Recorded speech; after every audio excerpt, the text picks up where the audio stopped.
Hello friends, welcome to my YouTube channel Sumit technical support. तो friends, आज मैं आप लोगों के लिए कक्षा 11 रसायन विज्ञान का अर्धवार्षिक पेपर लेके आ चुका हूँ परीक्षा का, जो आप लोगों के लिए बहुत इंपॉर्टेंट है। 100% है कि यही पेपर आपके भी स्कूल में आने वाला है ये, क्योंकि मैंने 2-3 स्कूलों में देखा सेम इसी तरह का पेपर आ रहा है।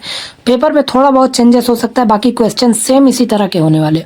तो वीडियो को आपको लास्ट तक देखना। वीडियो अच्छी लगे तो वीडियो को लाइक करके हमारे चैनल को सब्सक्राइब जरूर कर लेना। तो चलिए इसका पूरा सॉल्यूशन देखते हैं।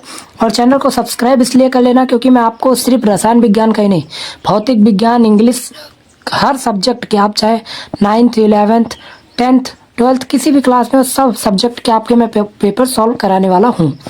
तो वीडियो को आपको लास्ट तक देखना है। वीडियो अच्छी लगे तो लाइक जरूर कर दें। तो देखिए, यहाँ से आपका क्वेश्चन चालू होता है और ये 2024-2025 का पेपर है। आप लोगों को बता दूं, अब पेपर में ये आता नहीं है सत्र लिख के कि आपके सामने आए 2024-25 ऐसा कुछ, लेकिन जो साल का पेपर है मैं बता दे रहा हूँ। तो इसमें देखिए, आपको समय 3 घंटा मिल जाएगा। कक्षा 11 विषय रसायन विज्ञान, ठीक। पूर्णांक आपका 70 का रहता है। यूपी बोर्ड वालों के लिए काफ़ी का ध्यान देना, ये बहुत इंपॉर्टेंट है क्योंकि आपका 30 नंबर प्रैक्टिकल हो जाता है और 70 नंबर ये हो जाता है, ठीक। आते हैं यहाँ से आपका क्या है, इस प्रश्न के प्रत्येक खंड में 4 विकल्प दिए गए। सही विकल्प चुनकर उसे अपनी उत्तर पुस्तिका में लिखिए, ठीक। तो यहाँ पे आपको क्या करना है, पानी में HO का भारात्मक अनुपात, HO का, तो एक इसका क्या होता है 1 होता है, ऑक्सीजन का क्या होता है 8 होता है। तो इसको हम क्या करेंगे, मतलब इसका पूरा अणुभार निकालते हैं तो 2 हो जाएगा। इसका जो होता है 2 और इसका क्या होता है पूरा 16, और 2 को जब हम 1 से काटेंगे तो ये हो जाएगा 1 और इसको 8, तो 1:8 में आपका ये आंसर आ जाएगा, ठीक। जस्ट उसके बाद आ जाते हैं क्वेश्चन नंबर 2 खा पे। यहाँ पे बोला गया किसी तत्व के डी उपकोष में 7 इलेक्ट्रॉन है, तत्व का परमाणु क्रमांक है। तो जिसमें मतलब कि उसका किसी भी इसमें से आप किसी का भी इलेक्ट्रॉनिक विन्यास करें तो उसके लास्ट में क्या आना चाहिए, 3D उपकोष में 7 इलेक्ट्रॉन आने चाहिए। तो कौन सा, 27 नंबर का आपका तत्व, ठीक, परमाणु क्रमांक उसका। उसके बाद यहाँ पे आपको बोला गया O2 H2O2 तथा O3 में O आबाद लंबाई का सही क्रम। तो इसमें आपका ऑप्शन नंबर 2 सही हो जाएगा, क्योंकि देखिए O2 में 2 होते हैं तो O2 आपका आ जाएगा उसके सबसे पीछे, उससे बड़ा क्या हो जाएगा H2O2, इसमें O और साथ में 2H है। उसके बाद 3 नंबर पे क्या आ जाएगा, मतलब सबसे आगे O3, मतलब 3 हो रहेंगे। तो इसलिए क्वेश्चन नंबर का ये गा का 2 वाला सही हो जाएगा, ठीक। उसके बाद घा पे आ जाते हैं, निम्नलिखित में अधिकतम अणुओं की संख्या किसमें है। तो अधिकतम अणुओं की संख्या आपको ऐसे ही देख के पता कर लेना है। तो इसमें देखिए 64, इसमें 8, इसमें 44, इसमें 48, तो ज़्यादा किसमें अधिकतम, तो 64 वाले में, तो इसी को आपको टिक कर देना है, ठीक। ये भी आपका क्वेश्चन हो गया। जस्ट आते हैं 5 नंबर अंगा नंबर पे। निम्न में से किसमें अयुग्मित इलेक्ट्रॉन नहीं है।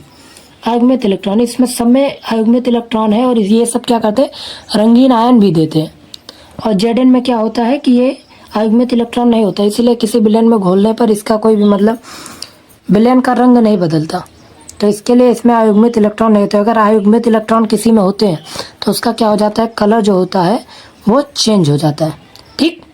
उसके बाद आ जाते हैं ये 6 नंबर पे, चा पे जो आपका चुंबकीय क्वांटम संख्या बताए। चुंबकीय क्वांटम संख्या एक मुख्य होती है, द्विगंशी, और फिर ये क्या होती है चुंबकीय और एक चक्रण। तो इसमें चुंबकीय क्वांटम संख्या क्या होती है कि आपके ऑर्बिटलों के अभिविन्यास का निर्धारण करती है, ऑर्बिटलों के अभिविन्यास का निर्धारण करती है, ठीक। इसका आपका ऑप्शन नंबर 3 सही हो जाएगा, ठीक। आगे बढ़ते हो, क्वेश्चन नंबर 2 यहाँ से हमारा दिया गया है 100 ग्राम कॉपर सल्फेट में CuSO4 से कितना कॉपर प्राप्त किया जा सकता है।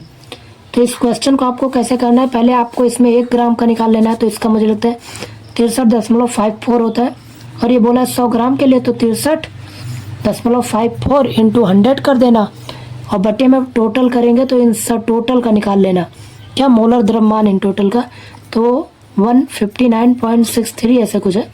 इसको जब पूरा हल करेंगे तो आपका आ जाएगा 39.8, कितना आ जाएगा 39.8 ग्राम। ये आपका क्या आ जाएगा, आंसर आ जाएगा, ठीक। उसके बाद आ जाते हैं क्वेश्चन नंबर खा। आपका क्या है, ये आपके थोड़े बड़े बड़े क्वेश्चन हैं, इनको सॉल्व करने में थोड़ा सा टाइम लगेगा, तो वीडियो काफ़ी लंबी होने की वजह ये क्वेश्चन मैं आपको दिखा देता हूँ, बता देता हूँ, समझा देता हूँ, लेकिन सॉल्व आपको करना है। अगर कोई भी क्वेश्चन आपसे नहीं हो रहा है तो उसके लिए आप हमें कमेंट कर सकते हो, उसका मैं आपको वीडियो अलग से प्रोवाइड करा दूंगा। लेकिन आप लोग पहले पूरे क्वेश्चन देख लीजिए। देखिए खा क्या है, 56 द्रव्यमान संख्या वाले एक आयन पर धनावेश की 3 इकाइयाँ और इसमें इलेक्ट्रॉन की तुलना में 30.4% न्यूट्रॉन अधिक है। इस आयन का प्रतीक लिखिए। इस आयन का आपको क्या लिखना है? प्रतीक लिखना है कि 56 द्रव्यमान संख्या है और इस पे आयन पर धनावेश कितना है? 3 इकाई है। इलेक्ट्रॉन की तुलना में न्यूट्रॉन इतना अधिक है। उसके बाद ग आपका क्या है? अपक्रिया PCl5 से PCl3 प्लस PCl2 में क्लोरीन की उपस्थिति में PCl5 के वियोजन की मात्रा कम हो जाती है। कारण सहित स्पष्ट कीजिए। जब इसमें देखिए PCl5 है और PCl5 में ये Cl2 अलग हो रहा है और ये अलग हो रहा है, लेकिन तब भी इसकी मात्रा और इसकी मात्रा में बहुत अंतर हो जाता है। तो उसका आपको बताना है, क्या बताना है? कारण बताना है क्यों हो जाता है। उसके बाद घा आपका आ जाता है pH मान। किसे कहते हैं? pH मान जो आप लोग जिससे जानते हो कि ये क्षार है। 7 के नीचे जो होते हैं वो क्या होते हैं? अम्ल होते हैं। और 7 के ऊपर जो होते हैं वो क्या होते हैं? क्षार होते हैं। और 7 नंबर पे क्या होता है? हमारा जल होता है। ना ही वो क्षार होता है और ना ही अम्ल होता है। ठीक, ये उदासीन होता है। 7 नंबर, 7 pH मान। उसके बाद फिर इसका हाइड्रोजन सांद्रण से क्या संबंध है, ये भी आपको लिखना है। उसके बाद question number 3, 0.005 M codeine C18H21NO3 विलयन की pH 9.95 है। इसका आयतन स्थिरांक ज्ञात कीजिए। ये भी आपको लिखना है। उसके बाद केनाल किरण क्या है? केनाल किरणें क्या है? इस पे आपको लिखना है। उसके बाद ऊष्मागतिकी साम्य का संक्षिप्त वर्णन कीजिए। ऊष्मागतिकी साम्य का संक्षिप्त वर्णन कीजिए। ये भी क्वेश्चन आपके लिए बहुत इंपॉर्टेंट है, इसको कर लेना, ऊष्मागतिकी चैप्टर का। ठीक, उसके बाद यहाँ से आपको दिया गया निम्नलिखित सजातीय श्रेणी में से प्रत्येक के प्रथम 5 संजातों के संरचना सूत्र लिखिए। यहाँ पे आपको दिया गया HCOH। इसके आपको मतलब यही संरचना सूत्र, इसको क्या करना है? अलग अलग लिखना है। बाकी ये मतलब एक ही H रहेगा, मतलब एक C रहेगा, 2 H डबल O, इसी से मिलके आपको बनाना है, चाहे आप जो बनाए, लेकिन रहने इतने ही चाहिए। और उसके बाद दूसरा आपका CH3 CO CH3, ये आपका क्या है? एसीटोन, ईथर बोलते हैं, सॉरी इसको ईथर बोलते हैं। उसके बाद आ जाएंगे क्वेश्चन नंबर 4 पे। तो CaCO3 कैल्शियम कार्बोनेट चलिए HCl के साथ निम्नलिखित अपक्रिया पर KCO कैल्शियम क्लोराइड और SO2 कार्बन डाइऑक्साइड बनाता है।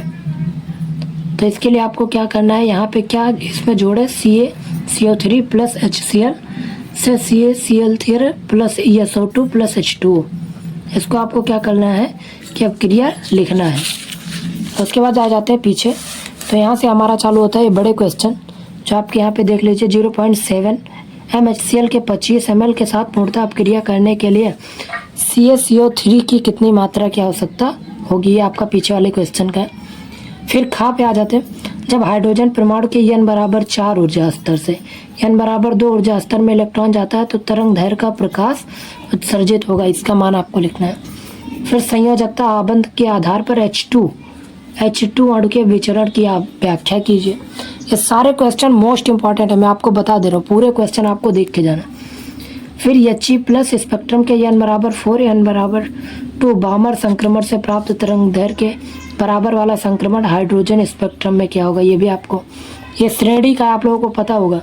बामर श्रेणी, लाइमन श्रेणी, हुंड श्रेणी, ब्रेकर श्रेणी, उसी का है ये क्वेश्चन। उसके बाद फिर क्वेश्चन नंबर 5 आपका क्या है? आधुनिक आवर्त के नियम पर बनी दीर्घ आवर्त सारणी की मुख्य विशेषताओं का उल्लेख कीजिए।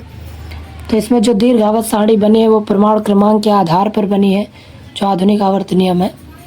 इसको आप लिख सकते हैं उसके बारे में कि उसमें नीचे से ऊपर जाने पर उसकी परमाणु त्रिज्या घटती है, बढ़ती है, दाएं से बाएं जाने पर उसकी थोड़ी विशेषताएं आपको यहाँ पे लिख देना है। फिर खा पे एक कार्बनिक यौगिक में 69% कार्बन, 4.80% हाइड्रोजन तथा शेष ऑक्सीजन इस यौगिक के 0.20 ग्राम के पूर्ण दहन के फलस्वरूप उत्पन्न कार्बन डाइऑक्साइड तथा जल की मात्राओं की गणना कीजिए। ये भी क्वेश्चन आपको करना है।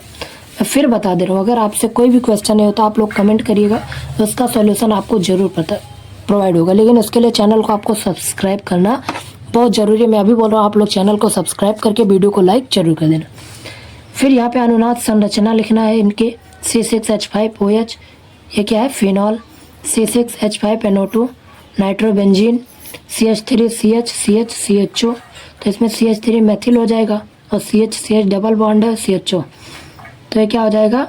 डबल बॉन्ड के लिए CH3, इधर मेथिल एस्टेल्डिहाइड, ये एस्टेल्डिहाइड का है क्योंकि CHO लगा है। अगर यहाँ पे OH होता तो मेथेनॉल का। फिर C6H5CHU, ये भी बेंजल्डिहाइड है। क्या है? बेंजल्डिहाइड। उसके बाद आगे बढ़ते हैं तो क्वेश्चन नंबर 6 यहाँ से आपका चालू होता है। होमोलिटिक तथा हेरोलिटिक विदलन का उदाहरण सहित उदाहरण दीजिए। ये तो आपको याद ही कर लेना, बहुत इंपॉर्टेंट क्वेश्चन है ये वाला, आपको होमोलिटिक और हेरोलिटिक। फिर एल्कीनों के विचरण की प्रमुख विधियों का वर्णन कीजिए, यह भी आपको कर लेना है। फिर बीटा विलोपन अपक्रियाएं क्या होती है, उदाहरण से समझाइए। फिर यू तथा डेल्टा एच का मापन कैलोरीमित की किस प्रकार क्रिया द्वारा किया जाता है, विस्तृत वर्णन। फिर उसके बाद आप लोग नीचे आएंगे तो यहाँ किसी कार्बनिक यौगिक में नाइट्रोजन के आकलन की एक ड्योमावित तथा 2 कैडोलवित के सिद्धांत की रूपरेखा प्रस्तुत कीजिए। अथवा में आपको दिया गया एल्केन के भौतिक तथा रासायनिक गुण लिखिए। ये तो आपको याद कर लेना, काफ़ी इजी भी है। एल्केन में क्या होता है, सिंगल बॉन्ड होता है। एल्केन के भौतिक एवं रासायनिक गुणधर्म आपको याद कर लेना। फिर कैंसर जन्य गुण तथा विषाक्तता पर टिप्पणी कीजिए या फिर अष्टक नियम को प्रभावित कीजिए। अष्टक नियम क्या होता है कि कोई भी परमाणु या तत्व क्या होता है कि वो अपने मतलब लास्ट वाले कोष को पूरा करना चाहते हैं या उसमें 8 इलेक्ट्रॉन चाहता है, तो इसके लिए या तो वो किसी से इलेक्ट्रॉन लेता है या किसी को इलेक्ट्रॉन देता है। इस नियम को क्या कहते हैं, अष्टक नियम कहते हैं, पूर्ण होने के लिए। उसके बाद ये आपका सही हो जाएगा। इसमें नियम के महत्व और सीमाओं को लिखें। ठीक, ये था आपका क्वेश्चन पेपर। इसका सॉल्यूशन अगर आप लोगों को चाहिए तो बोल देना, कमेंट कर देना, वीडियो को शेयर कर देना, और चैनल पर नए हो तो सब्सक्राइब जरूर कर लेना, क्योंकि यही नहीं आपको हर सब्जेक्ट का क्वेश्चन पेपर इसी चैनल पे मिलेगा। तो वीडियो कैसे लगी, अच्छी लगे तो लाइक करके चैनल को सब्सक्राइब। मिलते हैं अगले वीडियो में।